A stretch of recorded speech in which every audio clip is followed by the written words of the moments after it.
তাই করবে বলো। হ্যালো এভরিওয়ান, চলে এসেছি রাত্রিরের খাওয়া দাওয়া নিয়ে। যোগায় গিয়েছিলাম, ওখান থেকে ফিরে ঝটপট করে নিলাম চিকেন স্যুপ। দেখো, নিজের মতো করে একটু ইউটিউব দেখলাম, কিন্তু পুরোটা কাজে লাগাইনি, কেননা হাতে সময় কম। দেখতে কেমন লাগছে। রাত্রিরের খাওয়া দাওয়া হবে এই, সঙ্গে ডিম সিদ্ধ হয়েছে, 4 জনের 4টে, আর 2টো রুটি বানিয়েছি। আমরা 2জন খাবো, ওরা বললো রুটি খাবে না। এই হচ্ছে, কেননা 9:30টার উপরে বেজেও গেছে।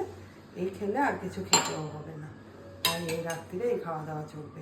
খেয়ে টেস্ট করেও তোমাদের বলছি কেমন হয়েছে স্যুপটা খেতে, আর দেখতে কেমন লাগছে কমেন্ট করো। খাওয়ার সময় দেখাবো বললাম, খেতে খেতে গেছে ভুলে দেখাতে। এত ভালো লেগেছে, তাই না গুড্ডু? সুন্দর হয়েছে কিন্তু, হোমমেড চট জলদি এরকম ভালোই লাগে।